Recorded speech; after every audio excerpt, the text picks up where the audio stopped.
নমস্কার আমার প্রিয় শ্রোতা বন্ধুরা, গপ্পঘরের পর্দায় আপনাদের সবাইকে জানাই আন্তরিক স্বাগত। আমি সুদর্শন। আর আজকের গল্পটা শুরু করার আগে দু একটা কথা না বললেই নয়।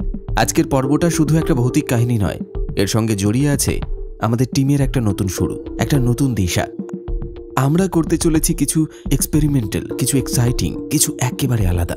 যারা শুরু থেকে আমাদের পাশে রয়েছেন এবং যারা নতুনভাবে যুক্ত হচ্ছেন, আপনাদের প্রত্যেককে জানাই আমাদের টিমের পক্ষ থেকে অনেক অনেক ভালোবাসা। আপনারাই আমাদের প্রেরণা। এইভাবেই পাশে থাকুন, সঙ্গ দিন, আর চলুন আজ ডুবে যাওয়া যাক সেই অন্ধকারে মোড়া গল্পের জগতে।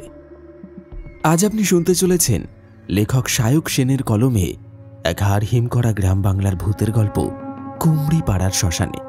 গল্প পাঠে এবং বিশেষ কয়েকটি পুরুষ চরিত্রে থাকছি আমি সুদর্শন। আজ আমার সঙ্গে বিভিন্ন কণ্ঠে থাকছে অচ্যুত, অনিকেত এবং জগন্নাথ। গল্পের পোস্টারটি ডিজাইন করেছে চিত্রায়ন। শুরু হচ্ছে সায়ক সেনের কলমে কুমড়ি পাড়ার শ্মশানে।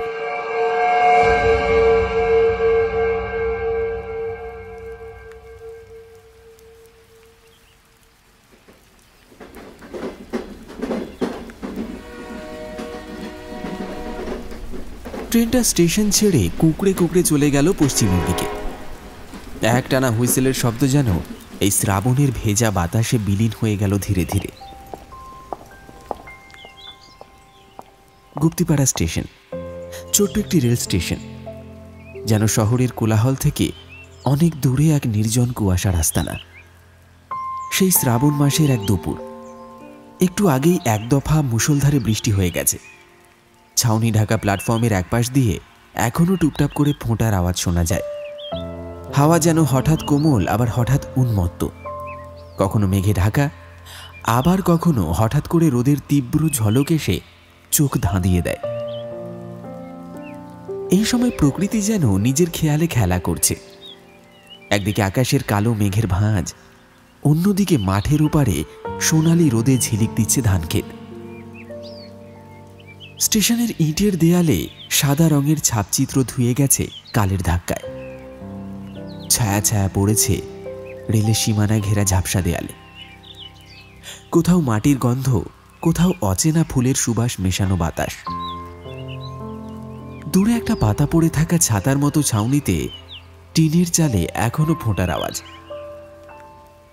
মধু সামন্ত একবার এদিক ওদিক তাকালেন। পুরো স্টেশন চত্বরটা একেবারে জনমানব শূন্য। সময় দুপুর 12টার ঠিক আগ মুহূর্ত। হাতঘড়ির কাঁটা দেখার পর খানিক অন্যমনস্ক হয়ে পড়লেন তিনি। কোন দিকে যেতে হবে ঠিক বুঝে উঠতে পারছেন না। এই জায়গায় তিনি নতুন। চারিদিকে শুধু ভিজে প্রকৃতি আর বাতাসে কেমন একটা অজানা গন্ধ। আর ঠিক তখনই প্ল্যাটফর্মের শেষ প্রান্তে থাকা টিকিট কাউন্টারের পাশ থেকে একজন মধ্যবয়সী ভদ্রলোক বেরিয়ে এলেন। পরনে হালকা খাকি রঙের ইউনিফর্ম, মাথায় টুপি, হাতে ধরা একগোছা কাগজ। কাছাকাছি আসতেই মধু সামন্ত হাসি মুখে এগিয়ে জিজ্ঞাসা করলেন, আপনি কি স্টেশনের স্টেশন মাস্টার? ভদ্রলোক একটু হেসে বললেন, আগে হ্যাঁ, আমার নামই অনুব্রত মল্লিক, এই স্টেশনেরই স্টেশন মাস্টার। অনুগ্রহ করে টিকিটটা দেখান। অবশ্যই, নিন। এই বলে প্যান্টের পকেট থেকে টিকিটটা বের করে তুলে দিলেন। অনুব্রত বাবু টিকিটটায় একবার চোখ বুলিয়ে বললেন, আচ্ছা, তাহলে আপনি আরামবাগ থেকে এসেছেন? বেশ, হ্যাঁ ঠিকই ধরেছেন। তাহলে এখানে কোথায় এসেছেন? কিছু মনে করবেন না, জিজ্ঞাসা করলাম এই কারণে, এই স্টেশনে খুবই কম লোক ওঠানামা করে, কথা বলার লোকও পাই না। আপনাকে দেখে নতুন মনে হচ্ছে। যদি আপনার গন্তব্যের ঠিকানা বলে দিতে পারি তাহলে হয়তো আপনারই সাহায্য হবে। কি ঠিক বলছি তো? এরকম এক অচেনা জায়গায় আপনি যেন সত্যি ভগবানের দূত হয়ে এসেছেন। আমি আসলে যাব। এক মিনিট, নামটা মুখের ডগায় ঘুরছে, ভুলে গেছি। একটু দাঁড়ান। এই বলে সুটকেসটা পাশে একটা কাঠের বেঞ্চে নামিয়ে রেখে তার মধ্যে হাত ঢুকিয়ে খুঁজে বার করলেন একটা চিঠি। হ্যাঁ, এই তো, হ্যাঁ, কুমড়িপাড়া। ও আচ্ছা, কুমড়িপাড়া যাবেন। তাহলে এক কাজ করুন, স্টেশন থেকে সিঁড়ি বেয়ে নিচে নামুন। ডান দিকে একটা বিরাট তেঁতুল গাছ দেখতে পাবেন। তার নিচে একটা পুরনো কালী মন্দির আছে। মন্দিরের পাশে রিক্সা দাঁড় করানো থাকে। কেউ না থাকলেও ভোলার রিক্সা আপনি পেয়ে যাবেন। ওকে বললেই সে আপনাকে পৌঁছে দেবে। ধন্যবাদ আপনাকে, চলি তবে। ঠিক আছে, ভালো থাকবেন, আবার দেখা হবে নিশ্চয়ই। মধু সামন্ত সুটকেসটা হাতে তুলে নিয়ে হালকা হেসে হাঁটলেন রিক্সা স্ট্যান্ডের দিকে। মধু সামন্তের দীর্ঘ ছায়াটা প্ল্যাটফর্মের স্যাঁতস্যাঁতে মেঝের উপর পড়ে রইল। তার উচ্চতা প্রায় 6 ফুট, শরীর পেশিবহুল, যেন একটা গ্রাম্য কুস্তিগিরের জীবন্ত অবয়ব। গ্রামে কুস্তিতে মধু সামন্তের বরাবরই করতে পারে এমন লোক নেই বললেই চলে। গায়ের রং শ্যামলা, মাথার চুল একদিকে পরিপাটি করে আছড়ানো, পরনে হালকা বাদামি রঙের ফুল হাতা শার্ট, ভিতরে সাদা গেঞ্জি আর কালচে রঙের কাপড়ের প্যান্ট। ঠিক সেই সময়ের মধ্যবয়সী কর্মজীবী পুরুষদের সাধারণ পোশাক। পায়ে চপ্পল আর এক হাতে ধরা একটা সুটকেস, অন্য হাতে একখানা ছাতা। মধু সামন্ত একজন সরকার নিযুক্ত field officer. Youth scholarship and employment স্কিমের অধীনে কাজ করেন তিনি। দেশব্যাপী তরুণ প্রতিভা সন্ধানে এই প্রকল্পে তাকে দায়িত্ব দেওয়া হয়েছে। সে এখন যাচ্ছে কুমড়িপাড়া গ্রামের এক মেধাবী ছেলেকে যাচাই করার জন্য, এবং অফিস থেকে একটা চিঠি দিতে হবে তাকে। ছেলেটি যদি সত্যি মেধাবী প্রমাণিত হয়, তবে তাকে দেওয়া হবে স্থায়ী চাকরির সুযোগ এবং উন্নত প্রশিক্ষণ। আর সেই খবরটা দিতে আর তার ব্যাপারে খুঁটিনাটি কয়েকটি তথ্য আশেপাশের মানুষের কাছ থেকে জানার জন্য মধু সামন্তকে আসতে হয়েছে এই অজপাড়া গাঁয়ে।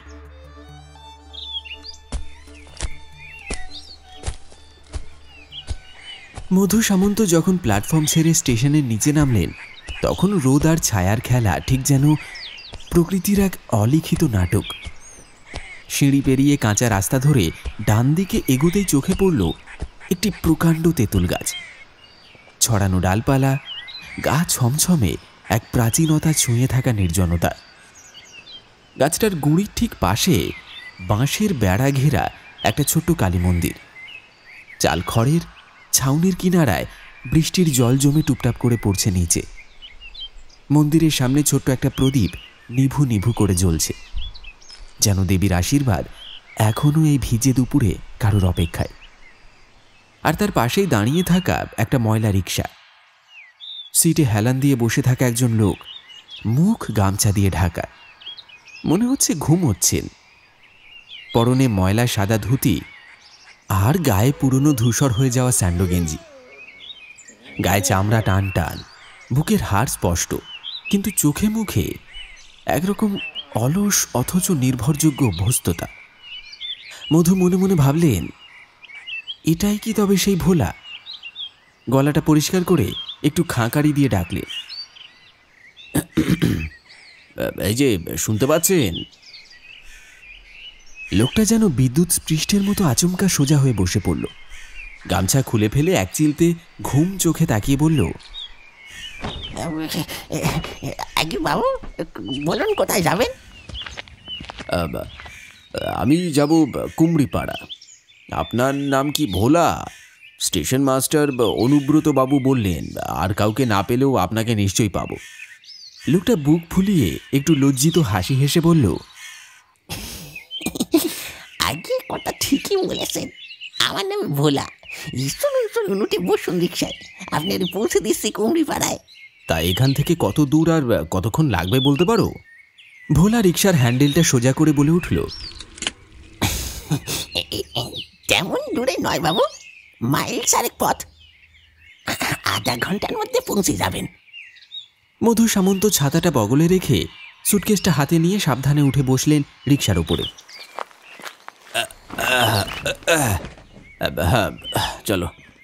রিক্সাটা একটু কেঁপে উঠল তার ভারে, তারপর ধীরে ধীরে চলতে শুরু করলো। গ্রাম বাংলার শ্রাবণ মাসের প্রকৃতি যেন স্বর্গের এক টুকরো ছেঁড়া ছবি। পথ ঘাটে জমে থাকা জল কোথাও কোথাও পুকুর উপচে খালের মতো রূপ নিয়েছে। মাঠের মধ্যে মাঝে মাঝেই নালার গড়িয়ে চলার শব্দ। রিকশার চাকা কাদার ভেতর ঢুকে যায়, আবার ছিঁড়ে বেরিয়ে আসে। কোথাও গরুর গাড়ির চাকা বসে থাকার দাগ, কোথাও সদ্য বৃষ্টির জলে ধুয়ে যাওয়া ধুলো মাটির গন্ধ। ভোলার পায়ে চাপ পড়লে রিকশা ঝাঁকিয়ে ওঠে, আবার স্থির হয়। মাঝে মাঝে সামনের ফাঁকা প্রান্তরে কাক ডাকে, দূরে মাঠে গরু ঘাস খায়, আর মাঝে মধ্যে বাতাসে ভেসে আসে সোঁদা ভেজা মাটির গন্ধ। কিন্তু পথ চলতে চলতে হঠাৎ ভোলা রিকশা থামিয়ে বলল, এই রে বাবু, ঝামেলা হয়ে গেছে। কি হয়েছে? এই যে সাঁকোটা কিছুদিন ধরেই ভাঙা ভাঙা ছিল, বর্ষার আগে ঠিক করার কথা ছিল, কিন্তু কেউ করিনি। সকালে যখন আসিছিলাম তখনও তো ঠিকঠাক ছিল, বোধহয় কিছুক্ষণ আগেই ভেঙে পড়েছে। এখন তো রিক্সা নিয়ে যাওয়া যাবে না বাবু, আপনার একটা অনুরোধ করতেছি। তা বলো, কি করতে হবে? আপনি আমায় 5টা টাকা কম দিন, আর ওই যে সামনের দিকে খালের একটা জায়গায় একটা নারকেল গাছ ফেলা আছে, দেখতে পাচ্ছেন তো? ওই গাছটার গায়ে সাবধানে হেঁটে পার হলে ওই পার থেকে মাইল খাটেকের রাস্তা, সোজা হাঁটলে 10 মিনিটের মধ্যে পৌঁছে যাবেন বাবু কুমড়িপাড়ায়। মধু একটু দীর্ঘশ্বাস ছাড়লেন, রিকশা থেকে নামলেন ধীরে। সামনের দিকে তাকিয়ে সত্যি দেখতে পেলেন বাঁশের সাঁকোটা ভেঙে পড়ে আছে একপাশে। বিকল্প কোনো উপায় না দেখে ভোলাকে ভাড়ার টাকা মিটিয়ে দিয়ে বললেন, নাও, কি আর করা যাবে এখন। বাবু। ভোলাও কৃতজ্ঞ হাসি হেসে রিকশা ঘুরিয়ে ফিরে চলল। মধু সুটকেস কাঁধে নিয়ে পা বাড়ালেন নারকেল গাছের সাঁকোর দিকে। পথের দুই পাশে কেবল বিস্তীর্ণ মাঠ, মাঝে মাঝে বিক্ষিপ্ত নারকেল গাছ, আর দূরে ধানের ক্ষেত। ভোলার কথা মতো সোজা রাস্তা ধরে এগিয়ে চলেছে মধু। পেছন থেকে হাওয়া আসছে, আকাশ কালো হয়ে এসেছে আবার। মাত্র 5 মিনিট এগিয়েছেন, এমন সময় হঠাৎ আকাশ ফুঁড়ে নামল ঝমঝমিয়ে বৃষ্টি। খোলা মাঠের মধ্যে কোথাও আশ্রয় নেই, শুধু মধুর চোখে পড়ল খানিক দূরে একটা বটগাছ, আর গাছের নিচে একপাশে ছোট্ট চালাঘর। পিছনে না দেখে ছুটে গেলেন সেদিকে। চালাঘরটি একেবারে ছিমছাম, বাঁশের খুঁটি আর খড়ের ছাউনি। ভেতরে এক কোণে বাঁশের তৈরি ছোট্ট মাচা। আশ্চর্যের বিষয়, এই নির্জন মাঠের প্রান্তরে এমন একটি আশ্রয় তৈরির উদ্দেশ্য কি হতে পারে ঠিক বুঝে উঠতে পারলেন না মধু। হয়তো রাখালদের বসার জন্য জায়গা করা হয়েছে, বা কোনো পথযাত্রীর অস্থায়ী আশ্রয়। বাইরে তখন বৃষ্টির ঝমঝম শব্দ। মেঘে আর সামান্য আলোয় চারপাশ অন্ধকার আর ধোঁয়াটে। মধু সামন্ত সুটকেসটা মাটিতে রাখে, তারপর ভেজা ছাতাটা মেলে রাখলেন মাচার কোণে। নিজে উঠে বসলেন মাচার উপর, একটু ধাতস্থ হয়ে অপেক্ষা করতে লাগলেন।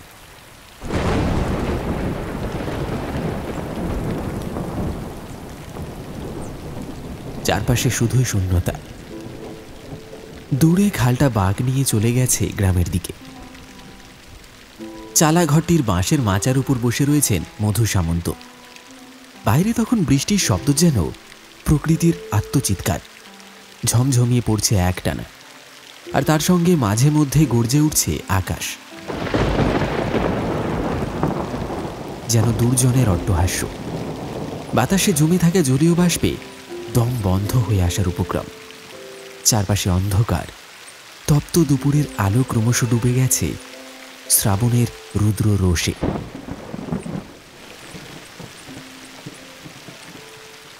কতক্ষণ কেটে গেছে বোঝা দায়। সময় যেন জল হয়ে মিশে গেছে মাঠের কাদায়। আর ঠিক এমন সময় হঠাৎ পিছন দিক থেকে এক ক্ষীণ অথচ গম্ভীর কণ্ঠস্বর ধীরে ধীরে ছড়িয়ে পড়ল বাতাসে। গলার সেই সুর যেন মাটি ফুঁড়ে বেরোনো কোনো অনাহুত সুর। কি বাবু, এই গ্রামে কি করতে এসেছেন? মধু সামন্ত থমকে গেলেন। সিঁড়ি দাঁড়া বেয়ে ঠান্ডা একটা স্রোত নেমে গেল নিচে। তার মতো শক্তপোক্ত মানুষ, যিনি জীবনভর নিজের বলশক্তিতে গ্রামে দাপট দেখিয়েছেন, তাঁরও বুকের ভেতরটা কেমন যেন কেঁপে উঠল।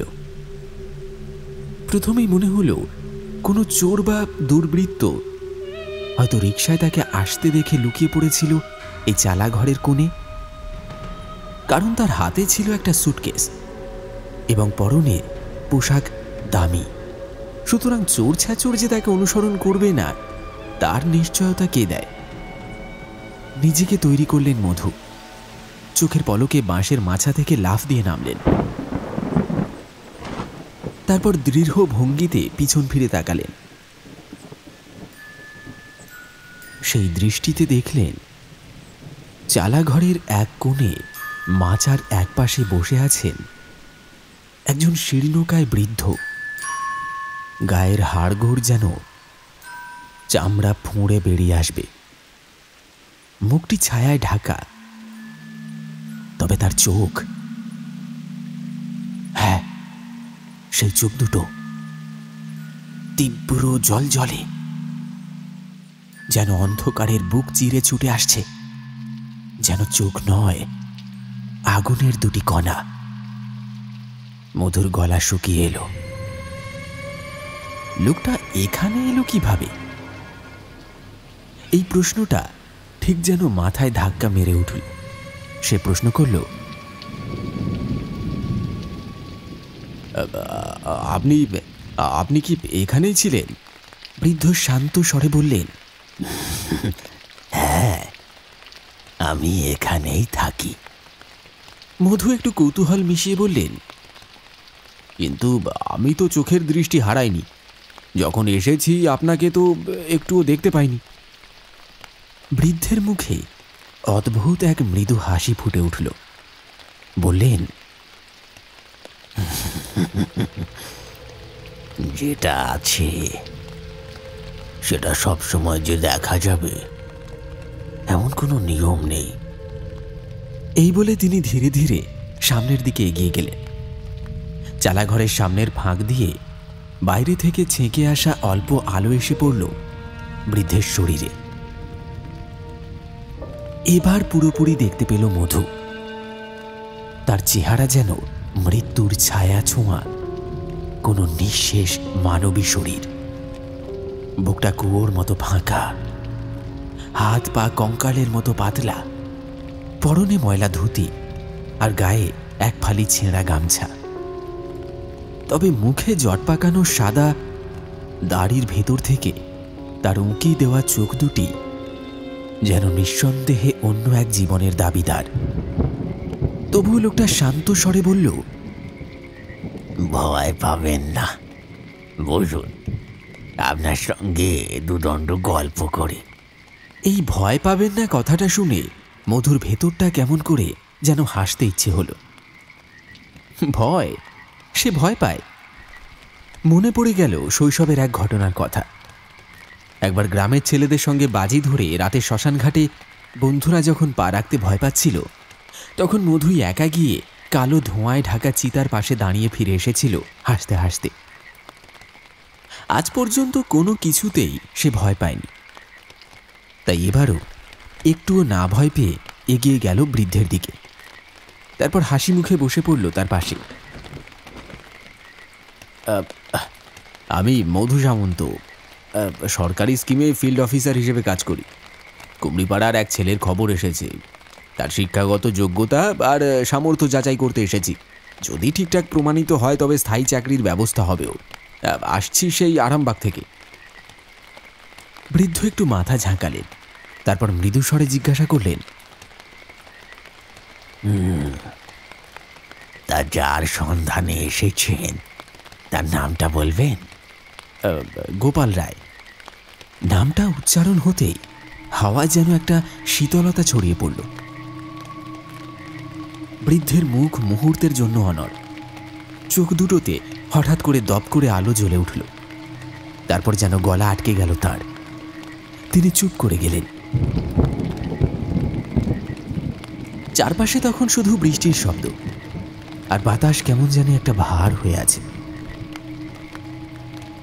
চালাঘরের বাইরে পৃথিবী তখনও সজল, সজীব ও জ্বালাময়। বিদ্যুৎ মাঝে মাঝে ছিঁড়ে দিচ্ছে আকাশের পর্দা, আর তারই ফাঁকে আলো এসে পড়েছে ঘরের মাটির উপর ক্ষণিকের আলোর রেখা টেনে। মাজার একপাশে বসে থাকা সেই শীর্ণকায় বৃদ্ধ তখন চুপ করে যেন তাকিয়েছিলেন সামনে, কিছু না দেখে যেন অনেক কিছু দেখতে পাওয়া চোখে। তার গলায় ভর ছিল দীর্ঘ অতীতের ভার, আর সেই ভার থেকেই হঠাৎ তিনি বললেন, ছেলেটা বড় অসহায়, জীবনে পাশে দাঁড়ানোর মতো কেউ ছিল না কোনোদিন, ছোটবেলা থেকেই বড় অভাগা। মধু সামন্ত কৌতূহলে ভ্রু কুঁচকে একটু ঝুঁকে পড়ে প্রশ্ন করলেন, আপনি কি গোপাল রায়কে চেনেন? চিনি মানে? সে তো আমার রক্তের সম্পর্ক, আমারই নাতি হয়। এই কথা শুনে মধুর মুখে ফুটে উঠল এক বিস্মিত অথচ প্রশান্ত হাসি। যাক, দারুণ ব্যাপার তো। এমন কাকতালীয় দেখা, যে ছেলেকে খুঁজতে এসেছেন তার দাদুর সঙ্গে এক অজানা চালা ঘরে দেখা হবে, এই কথা তো কল্পনাতেও আসেনি। মধু সামন্ত হেসে বললেন, ভাগ্য তো দেখি ভালোই আমার। আপনার নাতি একটা পরীক্ষা দিয়েছিল, সেই পরীক্ষায় প্রথম 10 জনের মধ্যেও নাম এসেছে। অফিস থেকে আমাকে পাঠানো হয়েছে যাচাই করার জন্য। শেষ একটি বাছাই পরীক্ষা হবে, তারপরে নির্বাচিত হবে চূড়ান্ত প্রার্থী। স্থায়ী চাকরির দরজা খুলে যাবে তার জন্য। বৃদ্ধের চোখ জোড়া যেন মুহূর্তে চিকচিক করে উঠল, সেই চোখে জলরেখা জমে উঠল, আর কণ্ঠস্বরে স্পষ্ট হয়ে উঠল আবেগের নরম কম্পন। ছেলেটার একটা গতি হলে আমি মুক্তি পাই। এইভাবে আর কতদিন? নিজের চেষ্টায় পড়াশোনা করেছে, মাটি খুঁড়ে অন্ন জুগিয়েছে, তা কি কম কথা? আপনার কথা বুঝতে পারছি, তবে ঠিক কি বোঝাতে চাইছেন যদি একটু খোলাসা করে বলেন আর কি।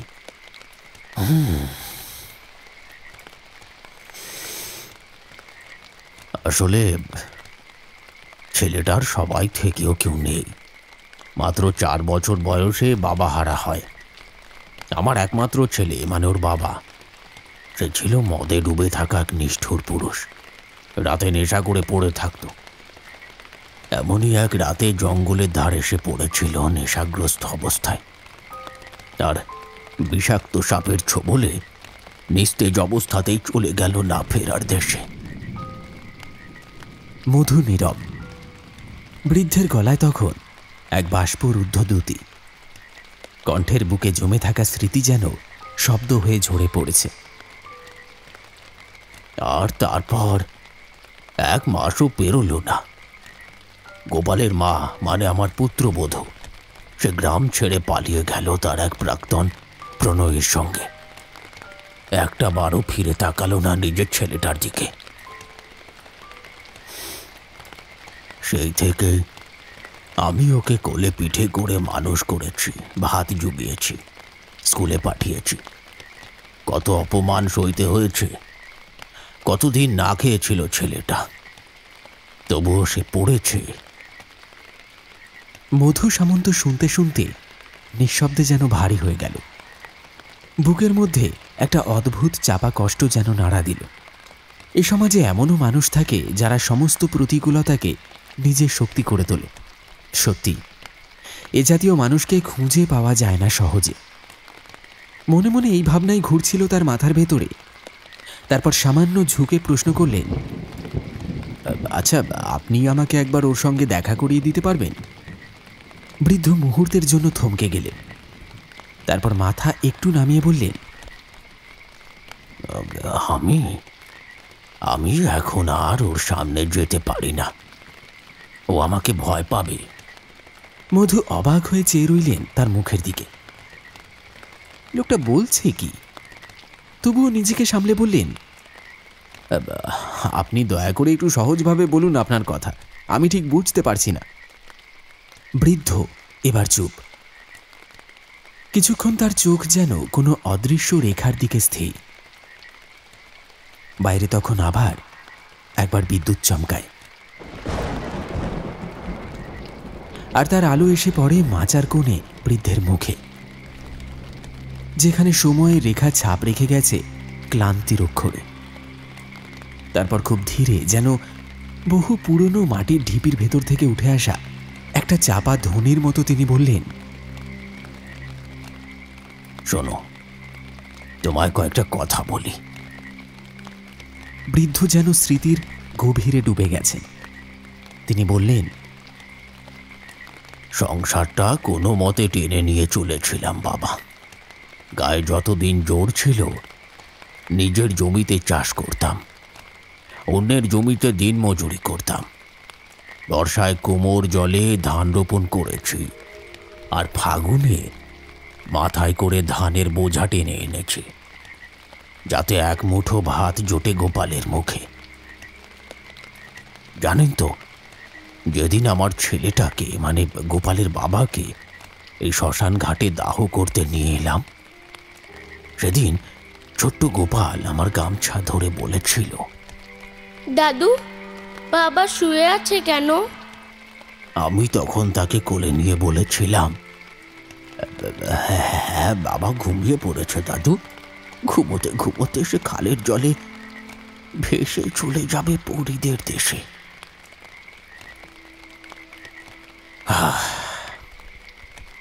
একটা দীর্ঘ নিঃশ্বাস পড়ে গেল বৃদ্ধের ফাঁকা বুকে।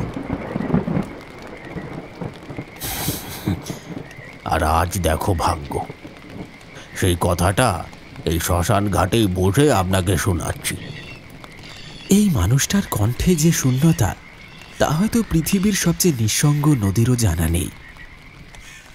বৃদ্ধ একটু দম নিয়ে আবার বলতে লাগলেন, ছেলেটাকে মানুষ করতে করতে কখন যেন আমার দিন পেরিয়ে গেল বুঝতেই পারিনি।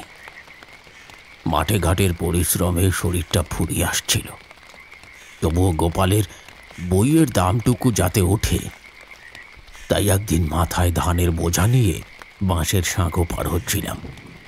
পাহড়কে পড়লাম, আর উঠতেই পারলাম না। কোমরের শিরদাঁড়া ভেঙে গেল। সেই যে বিছানায় পড়লাম, আর উঠতে পারিনি। গোপাল তখন ক্লাস 8-এ, এক হাতে পড়া, আরেক হাতে জমির কাজ। ছেলেটাকে মানুষ না দেবতা। তার চোখে জল টলটল করে উঠেছে। মধু সামন্তর চোখ এড়াল না সেই চোখের জল। তিনি বলে চললেন, একের পর এক রোগ ধরল শরীরে। শ্বাস নিতে কষ্ট হতো, ঘুম হতো না, বাতের ব্যথায় হাত পা শক্ত হয়ে যেত। ডাক্তার দেখানোর মতো সামর্থ্য তো ছিল না, দুবেলা ভাতও জোটেনি অনেক দিন। সেই অবস্থায় পড়ে থাকতাম। গোপাল বই ব্যাগ ফেলে বাজার করত, রান্না করত, আমায় স্নান করাতো, খাওয়াতো, আর রাতে মাটির ঘরে চুপ করে বসে পড়ত মোমবাতির আলোয়। এমন কষ্ট কি কেউ করতে পারে ঠাকুরদার জন্য? তাই সে সুযোগ পেলে যদি এই দুনিয়ায় কোথাও একটু ঠাঁই পায়, আমি মরেও শান্তি পাব।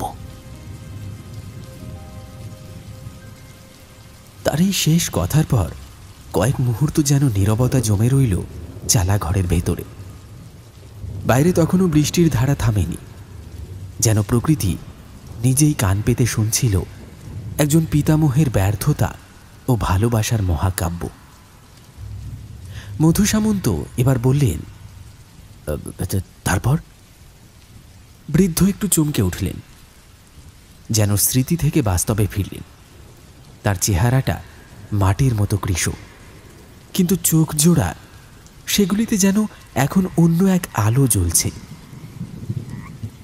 এরপর তিনি এক দৃষ্টিতে মধুর চোখে চোখ রেখে বললেন, শোনো, তোমায় কয়েকটা কথা বলি। ঠিক করে বসো, কারণ যেটা জানাতে চলেছি সেটা গল্প নয়। আমার দুঃখের থেকেও গভীর, আর মৃত্যুর থেকেও অন্ধকার। বৃদ্ধ থেমে গেলেন। বর্ষা ভেজা দুপুরে স্তব্ধতা যেন তার গলার ফাঁকে জমে বসেছিল কিছুক্ষণ। তারপর ধীরে ধীরে চোখ দুটো মেলে খড়ের ছাউনির দিকে তাকিয়ে বললেন, জানেন বাবু, তখন গোপাল কবিরাজকে ছুটে নিয়ে এসেছিল। কবিরাজ এসেই আমার শরীরে হাত দিল, চোখের পাতা তুলল, নাড়ি দেখল, তারপর দীর্ঘশ্বাস ছেড়ে বলল,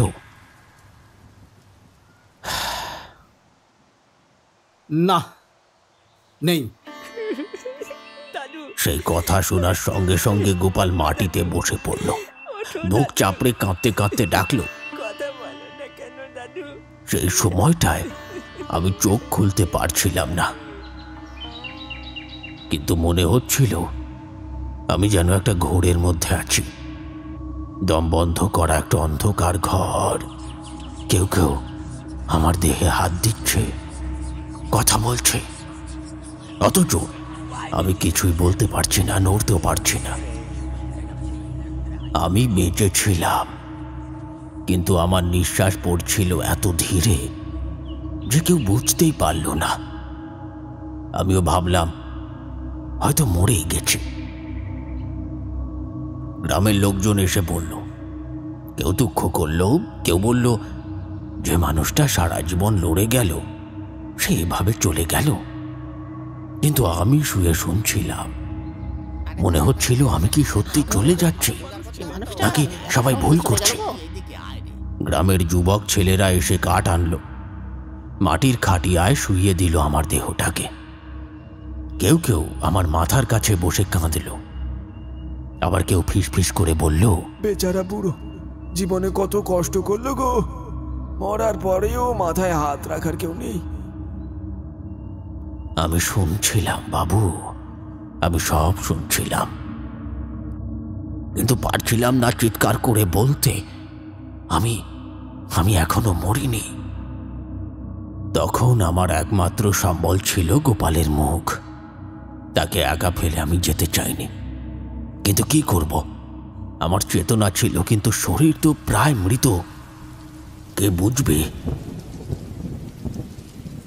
গ্রামের মানুষ কাঁদে খুব, কিন্তু যতক্ষণ মানুষ বেঁচে থাকে তাকে তাকে একটু দেখে না কেউ। আর মরার পর, আহা বেচারা, এই তো সেদিনও হেঁটে যাচ্ছিল, এসব বলে ফেলে কিছু সময়ের জন্য, ব্যাস ওইটুকুই। বৃদ্ধ থেমে গেলেন। কপালের বলিরেখাগুলো গভীর হয়ে উঠেছে, আর চোখ দুটো জলপুটিতে টলমল করছে। মধু সামন্ত বুঝল এই মানুষটা যেটুকু বললেন সেটা শুধু গল্প নয়, সেটা একটা অসমাপ্ত অন্ত্যেষ্টির করুণ কাহিনী। বৃদ্ধ আবার বলতে শুরু করলেন, ওরা আমায় খাটিয়ায় শুইয়ে শ্মশানের দিকে রওনা দিল।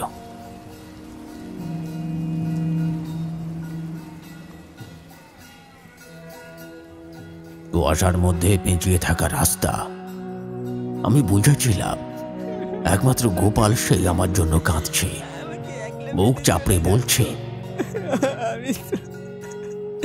আমি তো একা হয়ে গেলাম দাদু। আমি তো কিছুই বলতে পারছি না।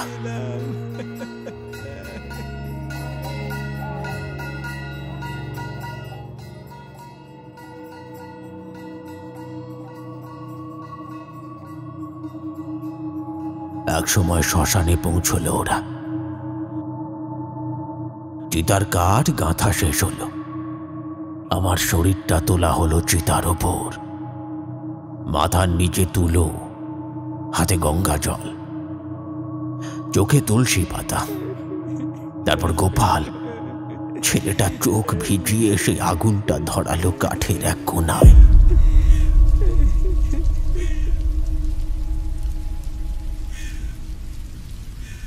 এইটুকু বলতেই মধু সামন্ত যেন ঝাঁকুনি খেয়ে উঠল। আগুন জ্বালিয়ে দিল? বৃদ্ধ চুপচাপ বসে, তারপর মাথা ঝাঁকিয়ে বললেন, তারপর বৃদ্ধ ধীরে ধীরে মাথা তুললেন। তার চোখে এবার ভয়, বিস্ময় এবং হালকা অস্বস্তি মিশে এক অদ্ভুত দীপ্তি জ্বলে উঠল। তার কণ্ঠ ধীরে ধীরে নিচু হয়ে এলো। আগুনটা চিতায় ধরতেই প্রথমে মনে হলো আমি বুঝি কোনো দুঃস্বপ্নে ঢুকে পড়েছি। শরীরে কোথাও একটা অস্থিরতা, একটা জ্বালা ভাব টের পাচ্ছিলাম। প্রথমটায় ভাবলাম এ কি বলি কল্পনা, কিন্তু ক্রমে ক্রমে সেই যন্ত্রণা যেন আমার সমস্ত হাড়ের গিঁট ছিঁড়ে দিচ্ছে। আমার নিঃশ্বাস নিতে কষ্ট হচ্ছিল। বুকের ভেতরটা পাথরের মতো ভারী হয়ে উঠছিল। শরীরের চারিদিক দাউ দাউ করে জ্বলে উঠল, আর তখনই যেন কোনো অজানা এক আসুরিক শক্তি আমার সমস্ত অস্তিত্বে হিংস্রভাবে ভর করল। সে বিভৎস যন্ত্রণা আর সহ্য করতে পারিনি। একটানা ছটফট করে উঠে পড়লাম আগুনের মাঝখান থেকে। চিতার কাঠ ছিটকে ছড়িয়ে পড়ল চারিদিকে। চারপাশের জনতা তখন ভূত ভূত বলে চিৎকার করে ছুটে পালাচ্ছে। কে কোথায় গেল কিছুই মনে নেই। চোখের সামনে শুধু লেলিহান আগুন আর ধোঁয়ার ধূসর প্রাচীর। আমি তখনও পুরোপুরি অচেতন ছিলাম না। কেবল একটা কুয়াশার চাদরে ঢাকা বাস্তবতার মাঝে আমি একটা শব্দ শুনতে পেলাম, দাদু, দাদু, দাদু। গোপালের গলা, সেই চেনা কণ্ঠস্বর, সেই আরতি, যা মৃত্যুর থেকেও বেশি জীবন্ত। আমি পাগলের মতো নিজেকে ছুঁড়ে ফেলে দিচ্ছিলাম আগুন থেকে বেরোনোর জন্য। শরীর পড়ছে, চামড়া গলে যাচ্ছে। আমার গায়ে আগুন নিভাতে আমি ছুটতে লাগলাম পাশের খালটার দিকে।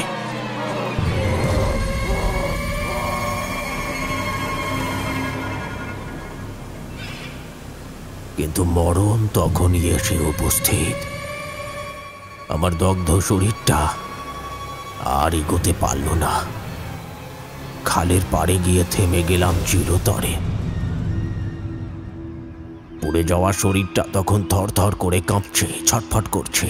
আর তারপর হঠাৎ করেই সব শেষ।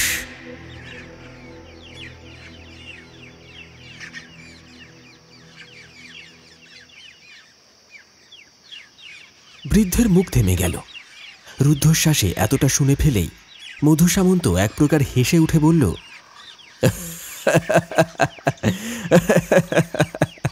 তার মানে আপনি বলতে চাইছেন আপনি মারা গেছেন?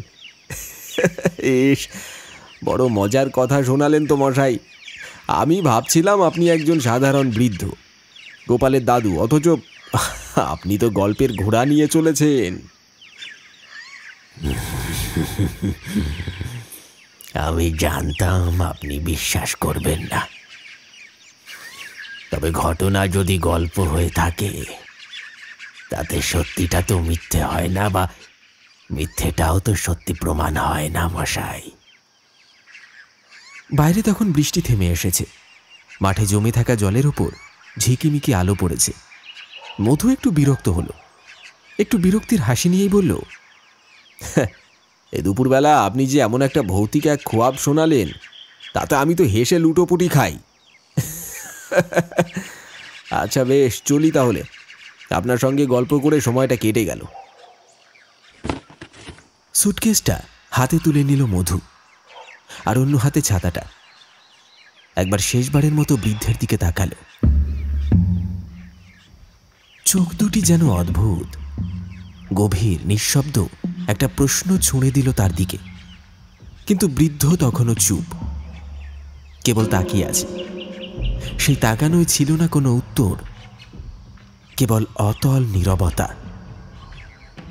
মধু আর দাঁড়ালো না, ছাউনির ঘর থেকে বাইরে পা রাখল। বাতাসে তখন কাঁচা ঘাস আর সোঁদা মাটির গন্ধ। সামনেই কুমড়িপাড়ার রাস্তা, আর পেছনে সেই বৃদ্ধ।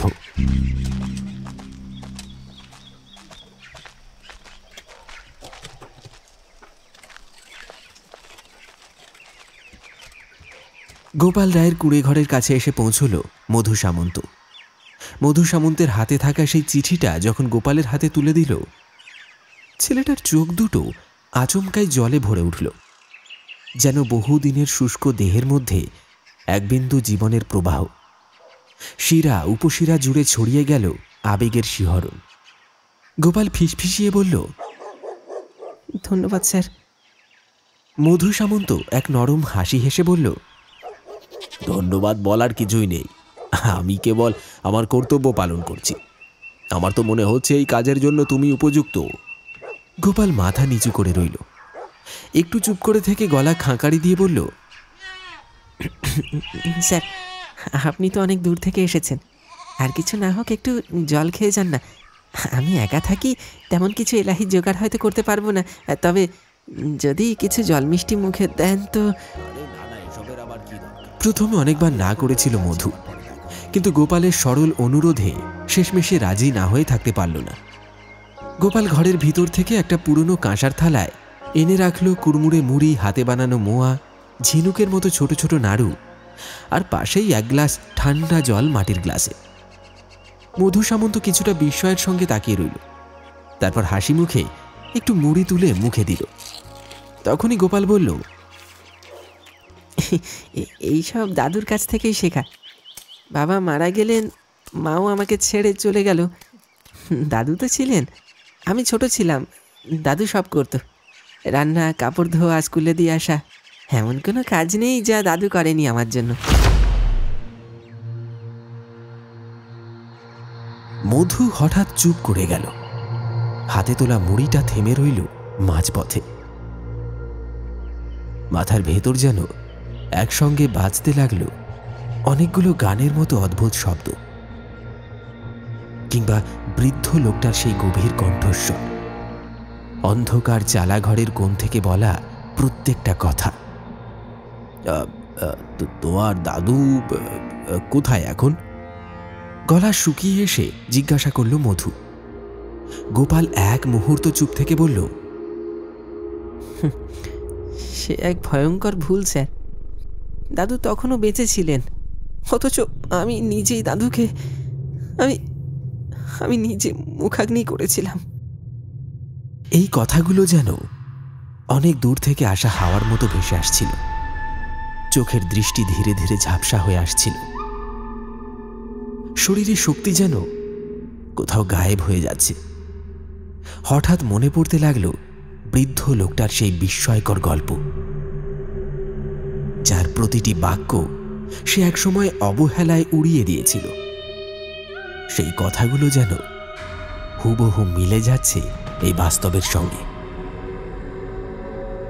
ঘাম জমছে কপালে, ঠোঁট শুকিয়ে যাচ্ছে। স্যার, স্যার কি হলো?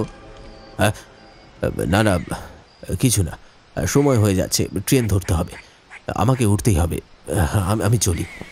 কিন্তু স্যার। গোপাল কিছু একটা বলতে যাচ্ছিল, কিন্তু মধু সেই ফাঁকটুকুও তাকে দিল না। ছাতাটা আর সুটকেসটা হাতে তুলে নিয়ে সোজা দরজার দিকে পা বাড়ালো, এমনভাবে যেন এই ঘর আর এই ছেলেটার অস্তিত্বকেই ভুলে যেতে চায় সে। গেট পেরিয়ে এসে মাটির রাস্তা ধরে হেঁটে যেতে যেতে সে একবারও পিছন ফিরে তাকালো না। কুমড়ি পাড়ার পথে পা পড়তে সামনের দিকে দৃষ্টি রাখল সে, যেন পিছনের ছায়া তার গায়ে না পড়ে। আর তখনই কুমড়ি পাড়ার শ্মশানের সামনে সেই পুরনো বটগাছের নিচে দাঁড়িয়ে থাকা চালাঘরটা চোখে পড়ল তার। কিন্তু তাকাতে পারল না মধু। জোর করে দৃষ্টি ঘুরিয়ে সোজা সামনের দিকে এগিয়ে যেতে লাগলো। তবুও মনে হলো অন্ধকারের ভিতর থেকে কেউ তার দিকে তাকিয়ে আছে। ঠিক সেই চালাঘরের ভেতর থেকে সেই চোখ জোড়া, জ্বলন্ত, উগ্র, আর নিচে উঠে আসা কয়েকটি দাঁত, যেন উপহাসের হাসি হাসছে। হঠাৎ করে কানে ভেসে এলো একটা চাপা নিঃশ্বাস, কিংবা হয়তো শুধুই বাতাসের আওয়াজ।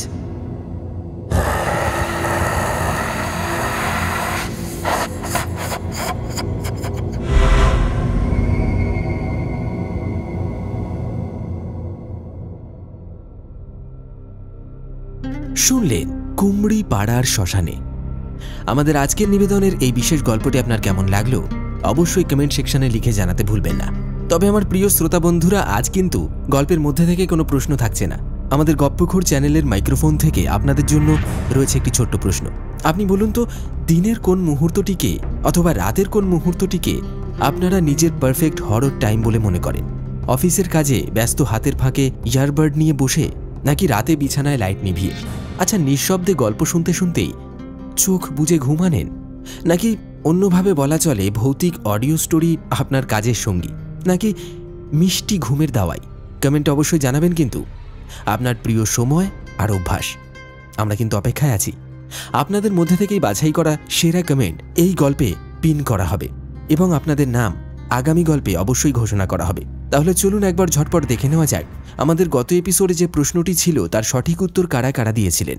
সঠিক উত্তর লিখে কমেন্ট করেছিলেন নবীন, শহীদুল, সোনু নস্কর, সঞ্জু পণ্ডিত, কালাচাঁদ তালুকদার, তাপস নস্কর, আলাউদ্দিন মোল্লা, রণজিৎ, শুভঙ্কর দাস, কথা চক্রবর্তী, মহিবুল শেখ, ব্রততী বোস, মিঠুন, কবিতা দাস, মানিক সিং, মল্লিকা বারিক, মুন্না রুই দাস, সুমিত দাস, মৈত্রেয়ী মাল, রনি দাস, প্রবীর, সুজিত মাঝি, শামীম লস্কর, গোলাম এবং জিশান, মোহাম্মদ মসিদুর রহমান, শুভ্র মিশ্র, মিন্টু মণ্ডল, মৌসুমী মান্না, অনিক মান্না, রাজু দাস, উমা মণ্ডল, বিশ্বজিৎ পাল, পূজা মণ্ডল, সুব্রত দাস এবং অমিত জানা।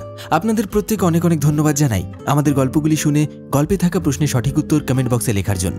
আপনারা যারা যারা এখনো পর্যন্ত চ্যানেলটি সাবস্ক্রাইব করেননি তাদের কাছে অনুগ্রহ করে চ্যানেলটি সাবস্ক্রাইব করুন এবং আমাদের গল্প ভালো লাগলে অবশ্যই লাইক দিতে ভুলবেন না। তাহলে চলুন আবার দেখা হচ্ছে আরও একটি রোমাঞ্চকর কাহিনীর সাথে আগামী এপিসোডে। ততক্ষণের জন্য সকলে খুব ভালো থাকবেন, সুস্থ থাকবেন। ধন্যবাদ।